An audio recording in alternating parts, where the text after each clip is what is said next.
Hey guys, if you're shopping for knives and gear, make sure you check out the description of the video you're watching right now for links to some great online retailers. There's also individual links for knives that I personally recommend. Thanks! What's going on YouTube? Metal Complex here, and today we've got another interesting knife review / knife overview to share with you guys. This is the Chaves Liberation 229, a knife that I am very personally attracted to. Let me get this out of the way right off the bat. I'm sure people are wondering, what is going on with the texture pattern? The ones I've seen don't have that texture pattern. This was sent to me by the good, the great, the Nick Chaves. So check out Nick Chaves on YouTube. I don't know why you wouldn't already be subscribed, but if you're not, check him out. Thanks, Nick, for sending this guy in. I had to message him and say, hey, what's going on with the texture pattern? I can't find that anywhere. Apparently, this was originally offered by Urban EDC Supply. I checked there, and it's not available anymore. In fact, this knife can be a little bit difficult to find. I'll link it down below, depending on when you're watching this video. It may or may not be available, but you can check my link if you want to. But that's where the texture pattern comes in. Most of the ones that I've seen in full titanium are just a smooth surface, right? But to my knowledge, that's the only difference between this and the other ones that I've seen out there. Real quick, thank you so much to my generous patrons who are supporting me right now. If you're enjoying the daily knife content on this channel and you'd like to support me as well, there's a link for my Patreon right down in the description. You can get your hands on some cool stickers and other benefits. And please follow me on Instagram at metal_complex. So, this is a little bit confusing. The Chaves 229, the actual 229, is a little bit larger, is a little taller handle profile, a little taller blade profile. Liberation, this guy is about the same length as the 229 that we came to be familiar with here recently, and actually there used to be a 228. We'll talk about that here in a sec. And then there's the street version, which is smaller than this, and then they have G10 versions of the street and full titanium versions of the street and titanium versions with inlays, right? That's a little bit shorter. It's about a 3.3 inch blade. This guy's full size. Same size as the full size 229, right? So that can all be kind of confusing in there, but we'll talk about it here. Let's go ahead and get a measurement on this guy. Very zoomed up today, but just to give you guys full detail on everything. Overall length of the full size 229 Liberation coming in at 8¼ inches overall. Blade length, holy moly, 3.65, almost 3.7 inches overall. Cutting edge is coming in at about 3.3 inches overall. So definitely a full-size knife for sure. Much bigger, much thicker than I thought it was going to be. Let's go ahead and do some size comparison. So up against the Ontario Rat Model 1. Rat 1 is coming in a little bit longer at 8.6 inches overall. How about up against the Spyderco PM2? Spyderco PM2 coming in at 8.3 inches overall. So it's actually a little bit longer, despite the camera angle making it look about the same or shorter. How about up against the Benchmade Griptilian, or in this case the Ritter Hogue? Ritter Hogue is coming in at 8 inches overall. How about up against the Spyderco Para 3? Spyderco Para 3 coming in at 7¼ inches overall. And last but not least, the Benchmade Mini Griptilian. Mini Griptilian coming in at 6.75 inches overall. How's the action on this guy? These knives are made by Riot. There used to be, like when I first became familiar with Chaves knives, it was actually the original custom, the giant, massive, oversized version that nobody's seen for a very long time. I saw that on Jim Skelton's channel years ago. This thing was gigantic. 1/4 inch on the spine of the blade, very thick titanium, possibly 190 thousandths on the titanium on each side. It was like 9¼ inches overall. Massive, massive knife. Then they did a American-produced mid-tech called the 228, and those were partially, they weren't full customs like the original, right? They were partially machine-made, partially handmade, still made in the United States, and they were still very expensive. I think I remember paying something like $500, $550. Now, these newer, the 229 and the 229 Liberation and the Street and all that, right? These are all being made by Riot now, so you get the same level of, quality, fit, and finish. If I'm being honest, these actually feel a little higher quality than the 228 mid-tech that I bought years ago. But they cost substantially less because they're manufactured by Riot, manufactured in China. Anybody who's not familiar with Riot, right? Riot probably has some of the highest, if not the absolute highest, Chinese manufacturing quality out there. Truthfully, I mean, I love my U.S. knives. You guys are familiar with my channel. You know that the vast majority of my collection, especially the really expensive stuff, is all from the United States. But I will spend money on Riot knives because they bring a serious level of quality to the table, and they don't cost nearly as much. So think about, think of that what you will, right? It's your money, spend it on what you want. This is, same way with mine. It's my money, I spend it on what I want to. The fact is that the quality on these things is amazing. It's I handled the 229, the newer one from Riot here about a year ago, and it was also excellent, right? But anyways, these are running on bearings, and yeah, this has completely and totally fall shut action. I think you guys can see there, moving the lock bar out of the way. You have a little bit of a double clutch situation. It's kind of difficult to get that right on your finger, right? The detent ball is not quite up on the blade face, but if you move your finger too far back, then the blade is going to fall readily on hopefully just your fingernail, but potentially your finger. So there is just a little bit of a double clutch situation, but it does fall shut completely. It's very smooth running on bearings. I think the thumb studs are in a good spot. It is easy to do, the standard flick and the reverse flick. These are a little bit aggressive. The thumb studs are just a little bit aggressive. I've noticed about 10, 20 flips or so, and you're going to start to, get some wear and tear on your thumb. Truthfully, the dead skin is not from this knife. It's actually from my AR-75, which is a whole nother, can of worms. But yeah, the action's good. It's just a little bit sharp. Placement of the thumb studs is great, and it's got a little bit of a double clutch. But when you can get past that detent ball, then the blade is going to fall shut. No detent ramp. I think that would have made it, that honestly, there's a lot of knives that I gloss over that. A detent ball ramp would have made that just a little bit better, but it's okay, right? So action is great. For those of you looking for, a heavy detent, firing hard, and then a nice fall shut action. Yeah, it's definitely present on this guy. Absolutely. Let's go ahead and talk about carry profile. So thickness up against the Spyderco Para 3. Here's where this knife really surprised me. I thought this thing was going to be much thinner than it is. It's definitely thicker than the Para 3. Now, this is something, I like thick titanium. I like robust, heavy-duty feeling knives, right? But this is obviously going to be a deal breaker for some people. I mean, it's definitely, this is thick. It's not meant for thick, but it's definitely thick, right? Length and height up against two knives that have awkward carry profiles that nobody ever really seems to complain about. Lengthwise, it's a little longer than the Para 3. It's a little bit shorter than the PM2 and nowhere near as tall. So that's fine. The profile, is good. It's just the geometry of everything. It's very thick, right? And on the inside, go ahead and get my flashlight out and get my flashlight down in the description. No milling, which is going to create some excess weight that's not going to make some people happy. But again, I kind of like that. That's kind of my thing, right? So it's my own personal taste clashing with what I know is not considered optimal by the knife community. And I can kind of agree with people on that. It's just going to create kind of a weight problem for some people, and that's fine. Let's go ahead and do a hardware check on this guy. I'll get out my tools here. As per usual, my tools are very inexpensive and very recommendable. You can find them down in the description. Looks like maybe the pivot is T8. Yeah, and the body screws are also going to be T8. That's great. I seem to remember the 229 having. Am I wrong? The 229, the original, well, the more recent one here, the one with the wider frame and profile, was it T6? I can't remember. In any case, I'm happy that everything in this knife seems to be T8. The pocket clip, right? This is the famous clip, right? If you're just seeing this for the first time, I'm sure you're thinking, "Oh my gosh, I either love it or hate that." We'll talk about that. The screw is held in by, or the clip is held in by a hidden screw underneath here, I believe.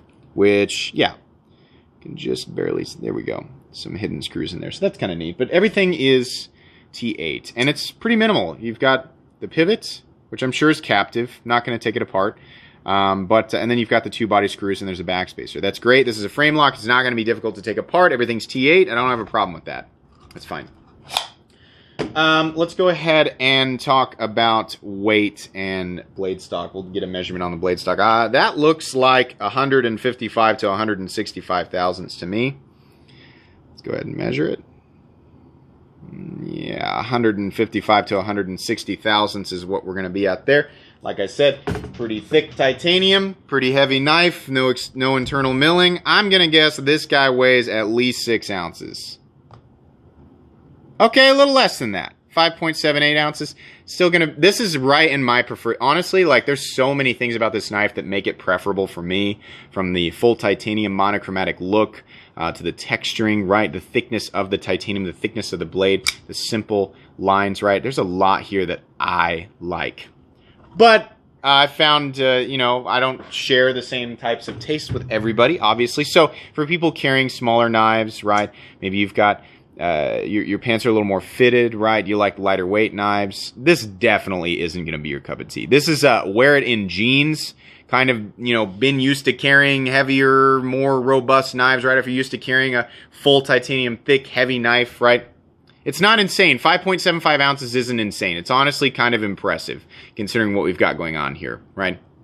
But, yeah, it's going to be too thick for a lot of people to carry in fitted pants. This is a jeans knife, I think, for sure. Not a, I mean, if you want to force it with athletic shorts, you know, go ahead. I think you're going to lose your pants in public.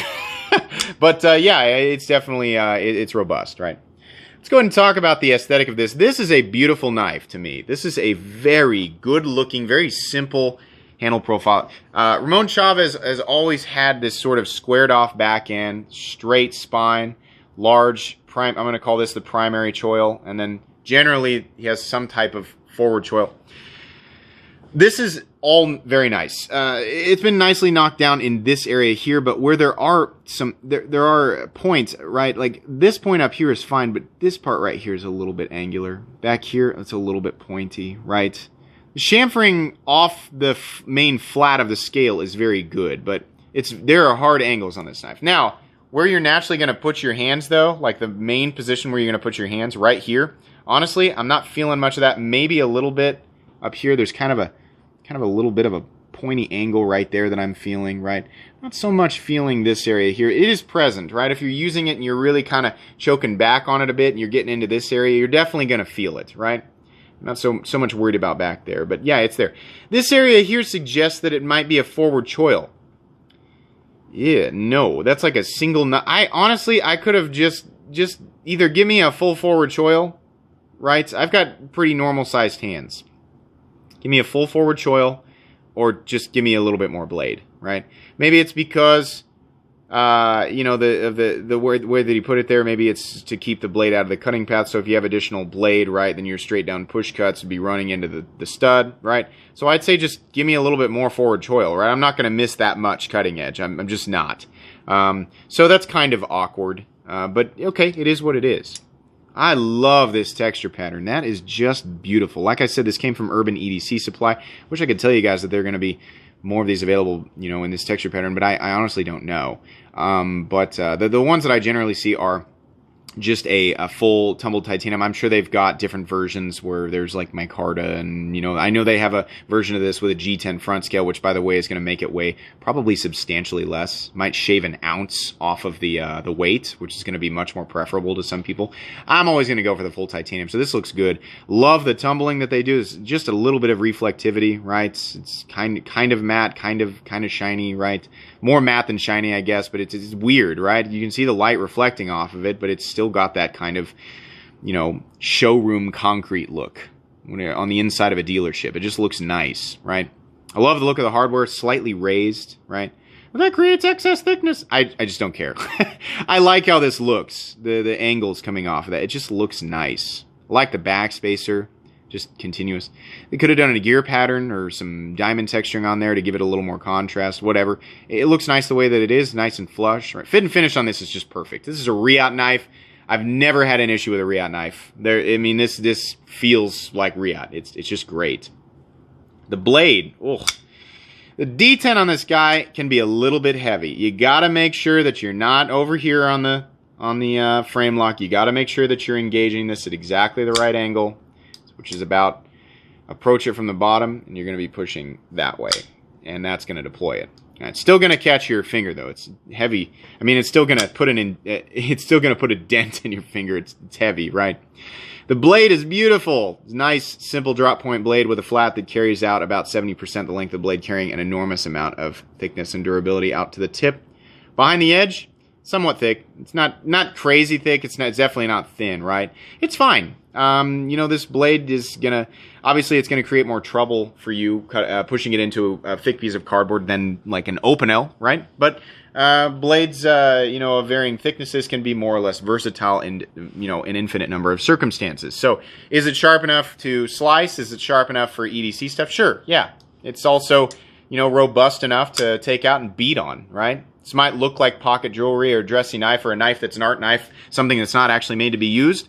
If you think that, I guess I can understand why you think that, but it's incorrect. This knife actually can be taken out and beaten on and used heavily for years and years and years. And the construction of it is absolutely, one that is set up for continuous use, right? And yeah, it's going to do that. This knife steel, the blade steel is M390, which is fine. I think there's a number of different blade steels that this could have been in. I think in this geometry, I prefer something more like S35VN or S45VN, right? It's marginally better. M390 is fine, though. That's still the flavor, for premium steel. That's what people expect to see on knives that, cost as much as this one does, which we're going to talk about. So M390 is great. I appreciate that we just have the Chaves key, the key logo on there, which is fine. It looks cool, right? And then on the other side, it just says M390. That's fine. I think the font's a little weird, but okay. It's not that big of a deal. Honestly, I like it when companies are putting it in areas like this, right? So I can just enjoy the blade. I never mind a maker logo, right? But I mean, as if we can keep as much of the print off the blade as possible, personally, I enjoy that a little more. But this is fine the way that it is. Corners up here, pretty nicely knocked down. This is a satin finish, so out towards the tip, you are going to get a little more sharpness. I think we can see, a little bit of my fingernails coming off on that guy. That's fine. Sorry, Nick. Make sure that's clean before it comes back to you. Yeah, it looks great. It's a satin finish. The one that I had, the 228 Mid-Tech, was a tumbled finish, and it looked beautiful. Completely and totally knocked down. Riot loves to do the satin finishes. Maybe this finish is less expensive to do, and that's part of how they keep the cost down. I don't know. I would have actually liked just a continuous, the same finish that's on the titanium. I would have really liked that. But people, some people think differently, and that's fine. It doesn't create a functional disadvantage to have a satin finish over a tumbled finish. It's just my own preference, right? So, yeah, the blade's pretty good. I like it a lot. I kind of want some jimping up here. But I guess it's okay that it's not there, right? Especially on a knife of this size, thinking of where I'm going to use it, I probably would want to bear down and feel locked in. Ergonomically, though, by the way, I am very locked in. And because of the shape and profile of this very striking pocket clip, it's actually, I'm not feeling any hot spots other than these couple of little, areas right here, right? A couple of little places. Not bad, though. Really not bad. You can feel the pocket clip, though. It's thick. It's tall, right?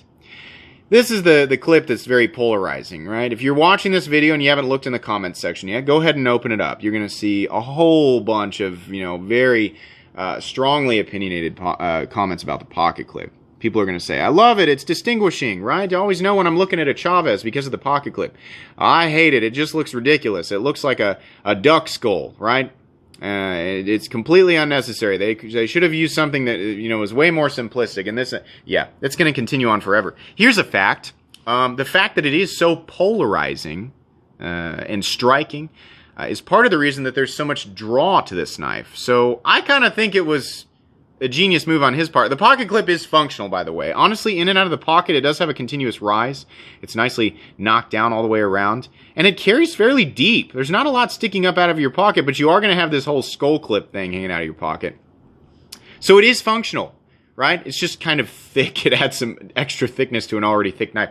But genius move, because everybody knows what this clip looks like. Once you see it, you'll remember Chaves, right? People talk about it. Whether they're saying they love it or they hate it, they are talking about it, right? It has kept Chaves knives front and center, easily identifiable, right? And popular. Let's say, let me give you an example. Let's say, you've got 5,000 people, right? And here's a knife design, right? And not very polarizing, pretty simple, right? People are, for the most part, it looks pretty good, right? And let's say 500 of those people buy it, 10%, right? Okay, then we put this guy out there, same 5,000 people, right? This is very, very, people have much stronger opinions about this, right? Good or bad, right? 2,500 people go, I love it. I think it's freaking amazing. No, let's say not even that much, right? let's say 2,000 people of that 5,000 sample audience, this is just hypothetical, they say, oh my gosh, I love it, right? And then 3,000 people, the other 3,000 say, I hate it. I absolutely hate it. And then 800 people end up buying it, right? Well, then in this case, the designer actually, in this hypothetical circumstance, it doesn't matter how many people didn't like it. There were more people attracted to it and ended up purchasing it. So sometimes, for people who don't understand the extreme, stuff like this and the extreme polarization that it causes, sometimes, I'm not saying that's factually what happened with this guy, but sometimes it is advantageous, from a marketing standpoint, right? I don't know that much went into it. That's just his thing, right? He put that clip on there because he liked how it looks, and it seemed to strike a chord with enough people, right? And then it's just, as a side effect, it became this very polarizing, very talked about thing. So, I get it, right? What do I think of it personally? Honestly, I kind of like it. I kind of do. I completely understand why some people think it just looks ridiculous and gaudy, right? I do. I get that. But personally, I kind of like it. I kind of appreciate what it is, and this clip has been the same clip. The first time I saw it, I think it was in 2014, right? Plenty of people have been like, "Oh my God, that should be removed." The clip's not going anywhere. The clip's it's been it's going on 7 years now since I first saw this clip, right? The clips are staying. That's his thing, right? I mean, he knows that. That there are people saying like they either love it or hate it, right? He's not going to remove it. It's just on the knife, right? Now, removing it might cause some people or more people to buy it, but it also might cause the people who originally enjoyed it for this clip to not buy it, and that might put a bigger dent on things, right? And of course, he's a businessman. He's creating a product that he is passionate about, from what I understand, but he's also wanting to, generate revenue off of it, right? So those are the types of things he has to consider.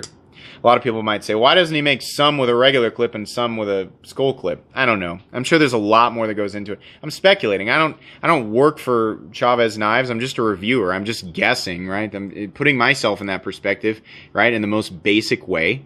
That's a conclusion that I come to, is it may not be beneficial for his business to not have the clip on there. So I appreciate the clip for what it is. All right, we've been talking about the clip for a while. It does have a steel lock bar insert that doubles as the over travel stop. The 228 Mid-Tech, the USA 228 Mid-Tech, did not have that, or at least mine did not have the insert and over travel stop. Locking up at a totally reasonable 35 to, it's about 35%. Very, very solid. No blade play up, down, left, or right. I think the geometry on this looks perfect. Lots of surface contact there. No lock stick. And as per usual with Riot knives, this thing is perfectly centered. Looks great. Where's the stop pin? The stop pin it's in there quite a ways, right? You can see it in there, and then there's lots of rounding, shouldering on the back of the blade, or on the tang of the blade, I guess you could say. So that's great for wear over time on the lock bar. Longevity, lots of surface or more surface contact, right, in all the areas that are responsible for locking the blade up. That means less wear over time, so that's great. Here's kind of an issue. This is something that Nick Shabazz pointed out, but honestly, I think I would have found this on my own. The edge comes so close to the spine up here, you can actually pretty easily touch it. That's not good. That kind of stinks. I understand, considering the blade profile and the aesthetic they're trying to achieve with the handle, it's kind of difficult. Running my finger across the back here, just lazily, no, I'm not touching it, but I don't have to dig very deep. I can see that accidentally causing an issue depending on how you pick this knife up, right? If it's sitting right here and you go to grab it like this, I'm touching the blade, right? So if I slip, that blade's sharp enough to where it might cut your finger. It kind of stinks, right? It kind of does. So, what do I think of this knife overall? Well, here's some of the issues. There's a little bit of a double clutch right here. You got to make sure you're in exactly the right, so you can see it right there. You got to make sure you're just right there enough to catch it, and then it's going to fall shut right. The thumb studs are a little bit aggressive in relationship with the detent being pretty heavy, so it's going to kind of tear up your thumb. Some people are going to care, some people aren't. It's definitely thick, it's definitely heavy. That's going to be a problem for some people. The clip is extremely polarizing, but functional. It's not necessarily a flaw, it's just something that people are going to consider, right? Not the thinnest behind the edge, but again, that doesn't necessarily mean it's bad. Different geometries behind the edge, yield different results in different circumstances. The biggest flaw is that you can, honestly, I can choke down all of that. But there's a couple of pointy spots here and there, right? The biggest issue is this right here, the being able to touch the blade. That's going to be the biggest deal breaker for a lot of people. Let's talk about price in this guy.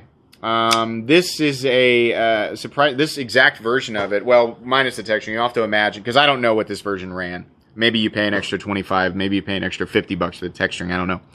Full titanium Chaves Liberation comes in at $350. I think the G10 ones come in a little bit less, $325. I think that's an excellent price for what you're getting. Honestly, if I can get a Riot made knife and full titanium between, for under $400, I'm pretty happy. All the quality is there. There's no issue with this knife in terms of fit and finish at all. The fitment of everything is great. The materials are great. I know Riot does a great job with their heat treat, so the M390 is going to be very, very functional.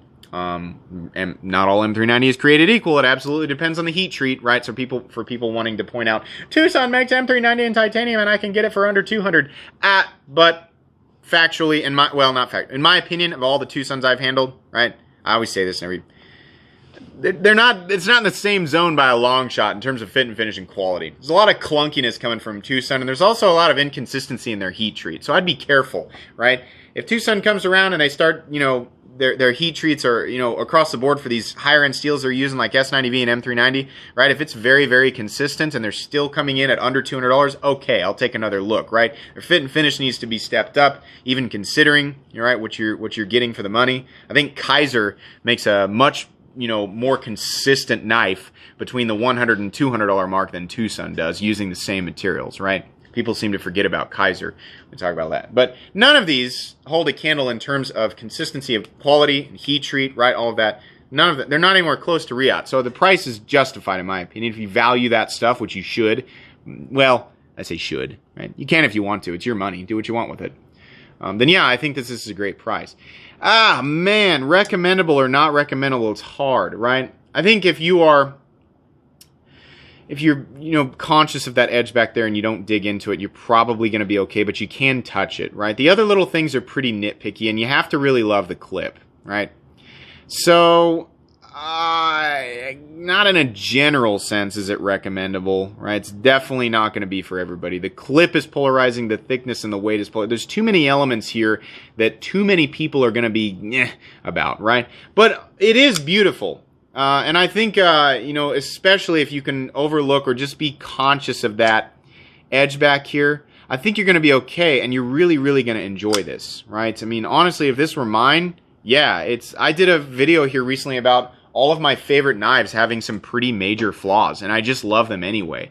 I think a lot of people are going to find exactly the same thing in this knife, right? If you pick this up, if you can overlook all that stuff and you pick this up, are you going to be happy? Yeah, but it's just not a knife that's going to be generally recommendable for everyone. It's just got a few too many things, right? As a glass half full reviewer who usually has a smile on his face and is usually very positive, it's got too many little things to make it generally recommendable to the vast majority of people who, watch my content. So, if you pick it up, if you can overlook the stuff, you're going to be happy with this. Price is excellent for the quality. Absolutely. No arguing there, right? It's just some of the design elements. It's just a little bit, I do like the clip though. I want to be very clear about that. Personally, I do, right? But too many people are that's going to be a polarizing aesthetic. Functionally, it's great. There's no issue with it functionally, right? But it's a funny thing to imagine hanging out of your pocket in some situations, right? If you're working outside, no big deal, right? If you're at a cocktail party, that's going to be kind of weird. So I don't know. Those are my thoughts. I hope you guys enjoyed this. Thanks again, Nick, for sending this guy to me for review. Really appreciate that. Please make sure to, by the way, I'll link this guy down below. Like I said, if you want to check it out and you check and see if it's available through my link, you can. Please follow me on Instagram at metal_complex. If you enjoyed this video, please leave a like. If you'd like to check out my other content, I do, of course, have lots of videos of knives that are either expensive or inexpensive that I do or don't like. So check those out. And if you enjoy all my content, go ahead and click on that Metal Complex logo right there and subscribe, because there's definitely more coming. Thanks again for watching, everybody, and have a great day.